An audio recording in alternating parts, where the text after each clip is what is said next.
Mais 1 minuto e a gente já começa.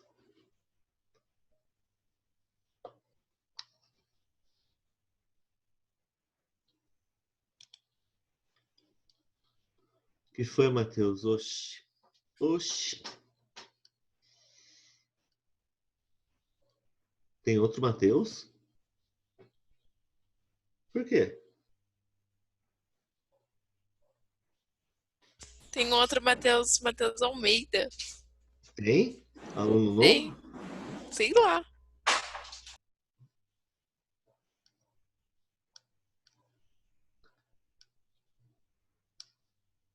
Bom dia, Matheus Almeida.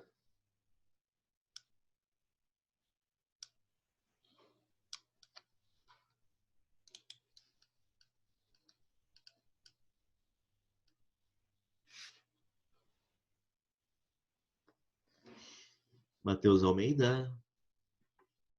Queremos saber, você é aluno novo?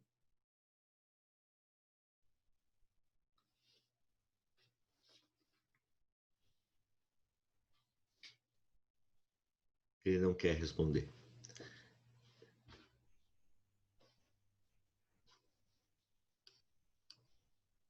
Ele é um agente da É CIA. o Lucas, da conta do irmão dele. Ah, Lucas. Ah, Lucas.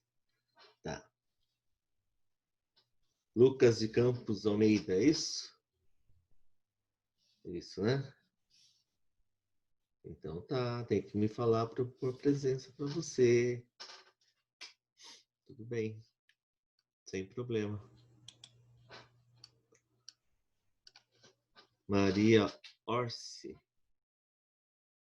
Maria Clara Orsi. Assi. Vamos dar-lhe presença. Muito bem. Bom, são 7 horas e 41 minutos. Vamos começar a nossa aula. Nós temos 16 alunos de 26, gente. Está faltando 10 alunos ainda. Mas não dá para ficar esperando muito tempo. Tá? Quem for chegando, vai dizendo aí que está presente para eu poder marcar presença daí. Senão, a gente perde muito tempo. Né? Já foi. Resta 22 minutos dessa conexão. Vou subir a tela para vocês.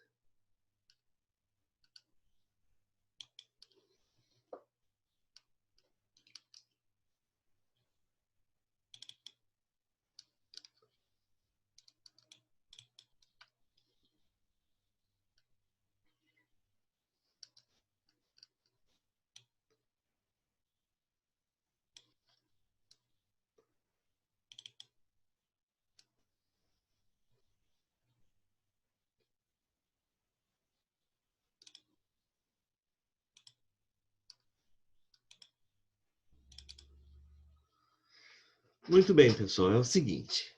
Então, nós vamos começar a estudar hoje a Grécia Antiga, a formação do mundo grego. Olha, vejam bem. Se vocês tiveram a curiosidade de olhar as páginas da apostila, vocês vão perceber que nessa nossa apostila nós temos 2 capítulos, o capítulo 1 e o capítulo 2, dedicados à Grécia.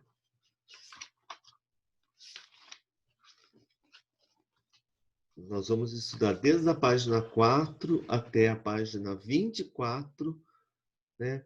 Praticamente 20 páginas só sobre a Grécia. Na primeira parte, nós vamos estudar a formação do mundo grego. Então, eu vou fazer um apanhado geral, explicar um pouquinho sobre a formação do mundo grego, algumas diferenças entre os atenienses e espartanos. A gente não vai se aprofundar muito. E depois, na segunda parte, a gente vai falar sobre a Grécia Antiga, cultura e influência. Cultura, religião, influência entre gregos, as influências gregas, tá? E depois nós vamos ter 2 capítulos falando sobre a Roma Antiga e um capítulo falando sobre os povos bárbaros. Então, vejam bem. Por que será que a gente tem 2 capítulos falando sobre os gregos e depois 2 capítulos falando sobre os romanos e um capítulo falando sobre os bárbaros? Nós vamos estudar aquilo que a história convencionou chamar de civilização clássica, né? E quem são os povos da civilização clássica? Os gregos e os romanos.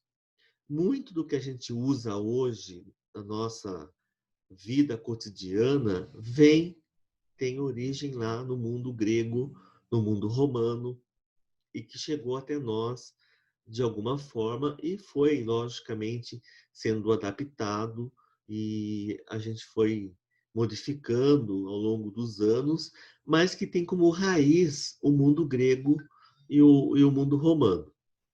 Né? A gente usa muita coisa dos filósofos gregos, a gente usa muita coisa também da, das tecnologias que os gregos nos ensinaram, dos romanos. É a civilização clássica, por isso clássico, né? Porque faz parte de uma cultura que ensinou outros povos a, a sobreviver de uma forma diferente. Porém, a gente não pode se esquecer que tem outros povos que também contribuíram de uma forma significativa para a nossa vida e que às vezes são tratados de forma menosprezada, até mesmo por alguns historiadores. E graças a uma nova revisão de conceitos históricos, a gente tem hoje uma corrente histórica que avalia a participação dos povos chamados bárbaros numa nova roupagem, né, de uma nova forma de participação, de contribuição para o mundo contemporâneo. Então, os povos bárbaros, eles também contribuíram e muito para a nossa formação enquanto civilização ocidental do século XXI, tá? Muito do que a gente usa, nós também aprendemos com os bárbaros. Os bárbaros simplesmente receberam esse nome, né, por não falar a língua grega nem romana e por não viver nas cercanias, né, no entorno, aliás, por viver fora do contexto do mundo grego e romano. Então eram chamados de bárbaros, mas eles tinham uma cultura muito peculiar, muito particular e que também merece ser levada em consideração, tá? Então a gente não pode esquecer que não é só grego e romano que faz parte dessa cultura clássica, mas os bárbaros também têm a sua contribuição e essa contribuição chega até nós de uma forma muito especial também, tá certo? Tudo bem até aí? Entendido essa introdução? Sim. Sim? Então vamos lá. Essa é a nossa capa, tema de abertura da nossa apostila, né? O volume 2. Parte de um jarro grego, que mostra aí uma cena de atletas gregos e um músico grego, né? Então, nós vamos falar depois, na segunda parte, no segundo capítulo sobre os gregos, a gente vai até usar essa ilustração para poder comentar a aula. Vai ser interessante a gente usar essa contribuição aqui que os gregos trouxeram para nós. Nesse capítulo, a gente vai estudar a região aonde eles se localizavam, né? Qual é o ponto de localização geográfica desses povos. Os gregos, de modo geral, né? A gente chama de grego, só que como eram cidades-estados, cada cidade de estado tinha a sua própria formação, tinha a sua própria cultura, o seu próprio modo de viver, o seu próprio modo de ser. Então, ele é muito mais complexo do que a gente imagina, né? Quando a gente fala grego, dá a impressão que é tudo a mesma coisa, é tudo igual. E não é. cada povo grego, cada nação grega, cada cidade-estado grego tinha a sua peculiaridade, a sua condição peculiar de viver. E vamos falar um pouquinho da política e da economia, mas só nos contextos, né? A origem da palavra, o que seria essa política, o que seria essa economia do povo grego, o significado dessas palavras e a aplicação dessas palavras no cotidiano das pessoas, tá certo? Aqui a gente tem uma foto, eu não gostei muito dessa foto, eu acho que ela não valoriza muito a abertura do capítulo, tem fotos muito mais interessantes, mas talvez eles quiseram isolar uma foto que desse mais a ideia do passado e trouxeram essa foto da Acrópole de um outro ponto de vista, né? de um outro ângulo. E eu fui buscar um outro ângulo que dê um pouco mais chame um pouco mais de atenção. E eu busquei essa, né? Acho que essa aí a gente tem um contraste, lógico. Na foto anterior, a gente tem só a Acrópole antiga e não tem mais nada ao seu redor, né? E nessa foto atual, a gente tem a Acrópole lá no alto da montanha e ao redor já a cidade grega, Atenas, já com todas as suas seu movimento já contemporâneo. Então a gente tem aqui um contraste, né, do antigo e do novo, mas que não deixa de ser uma boa forma da gente analisar esse contraste de épocas, né? Bom, nosso ponto de partida. Nós vamos partir de qual premissa? Nessa unidade será dado início ao estudo da formação da Grécia Antiga, com a análise da região, dos povos que ocupavam o sul da Península Balcânica e da organização política e econômica das principais cidades. Eram muitas cidades, né? A Grécia era formada por uma confederação de cidades, um conjunto de cidades-estados. O conjunto dessas cidades-estados formavam uma confederação chamada Grécia. Porém, todavia, entretanto, contudo, cada cidade-estado tinha sua própria forma de governo. Duas dessas cidades-estados se destacavam de forma muito grande, que era a cidade de Atenas e a cidade de Esparta. Converse com seus colegas, converse comigo aqui, professor, sobre os traços culturais da Grécia Antiga que estão presentes em nossa sociedade, citando alguns deles.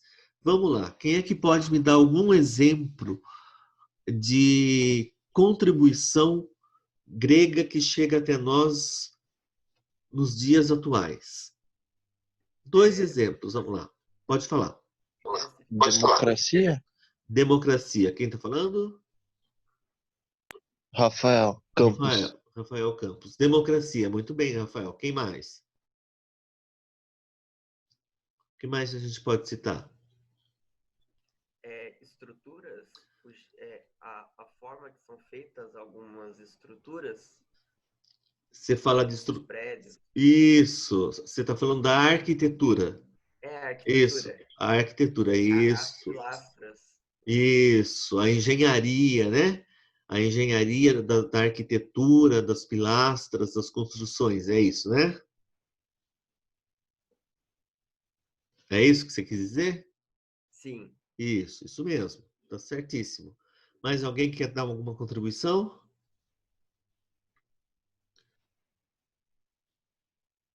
Vamos lá, gente.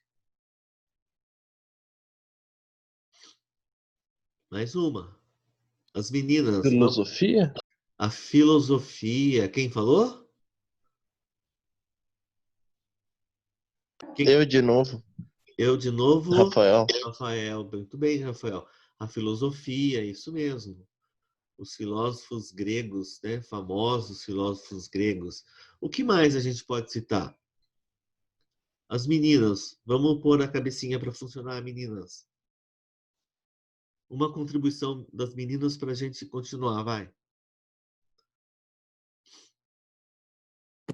A matemática? A matemática, isso, muito bem.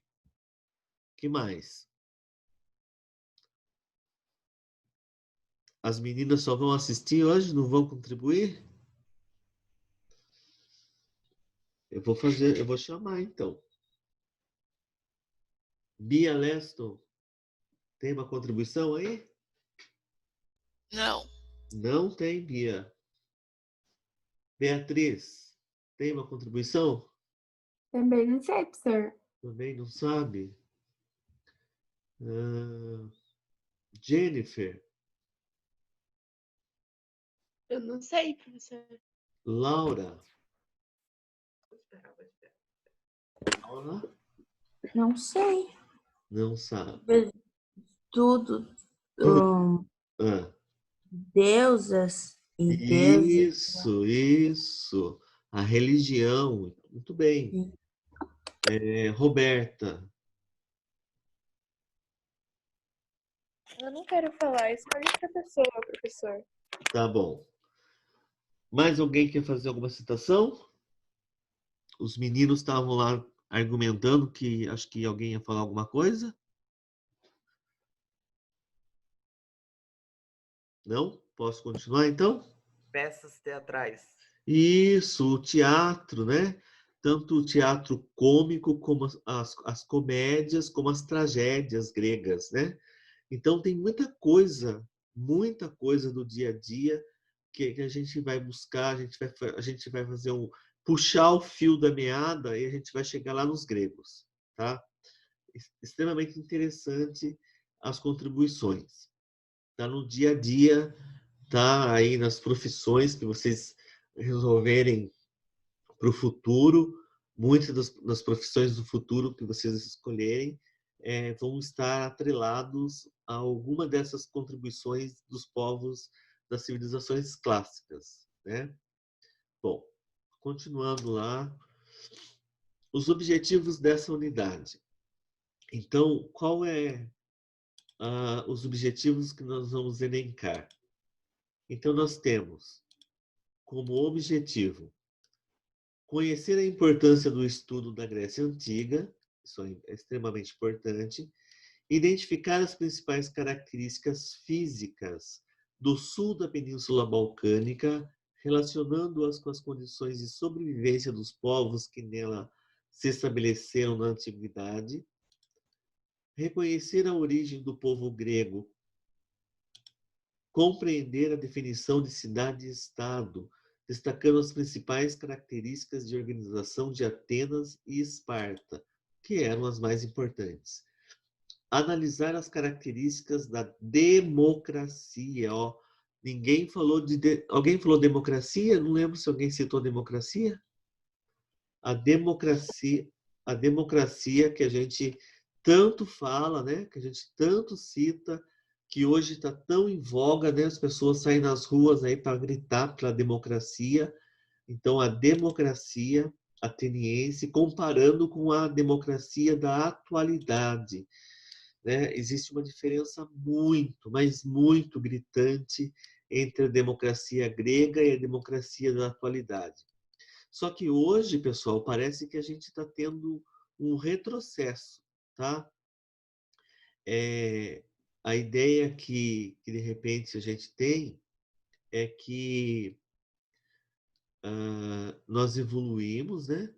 Conseguimos evoluir, chegar num ponto de atingir realmente a democracia, um patamar de democracia de participação de todos, e de repente esse patamar de democracia com participação de todos começa a retroceder, né? Parece que já não é mais todo mundo que tem direito à participação na democracia.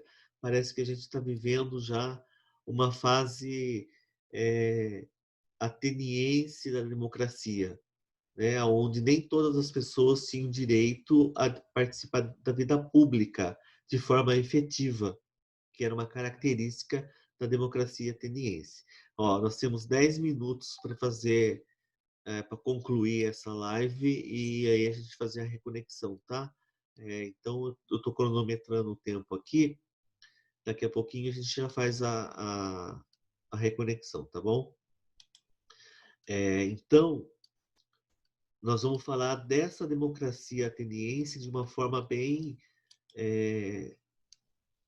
pausada, para que a gente compreenda como ela se deu e como ela evoluiu até chegar no que a gente tem hoje, e ao mesmo tempo também analisar um pouquinho de como está a democracia nos dias atuais. Tem um exercício para vocês fazerem sobre isso, tá?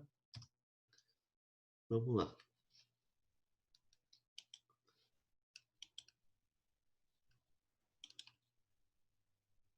A região onde ficava, propriamente dito, o território que compreende a Grécia.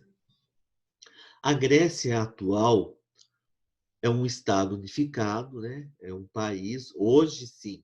Hoje, todos os estados, cidades-estados, formam uma confederação mesmo, uma república.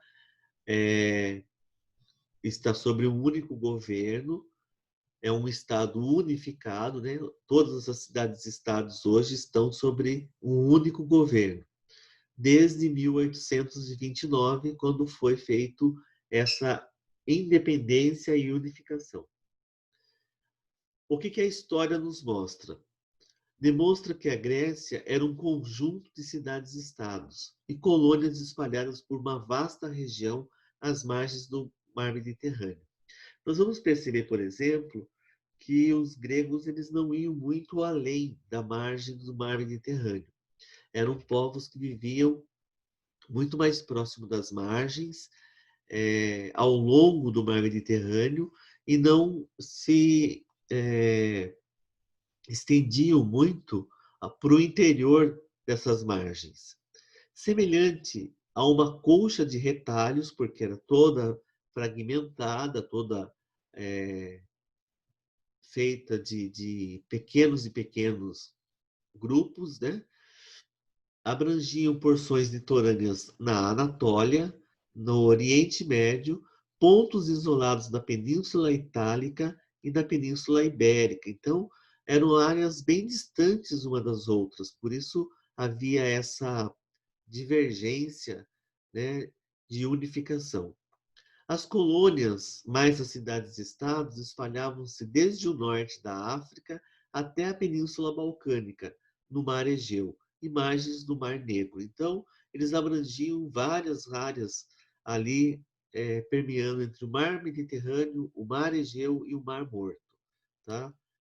Era era um longo percurso para se governar. Talvez essa seja uma das dificuldades para se manter a unidade do Estado grego. Eu vou fechar essa tela para a gente reconectar. Devido a essa aparente desorganização, o território grego era dividido em 3 partes. A porção continental ou ática, na região sul da Península Balcânica, o Peloponeso, no extremo sul da Península Balcânica, com uma ligação com a Ática por um istmo. Vocês sabem o que é um istmo? Em geografia, a gente estuda o istmo. O istmo é um pequeno filetinho de terra que faz a ligação de uma área a outra. Aqui, no caso, não um filetinho de terra, era um filetinho de água, né? Um filetinho de mar que ligava uma área a outra. A costa da Ásia Menor e o Oriente Próximo.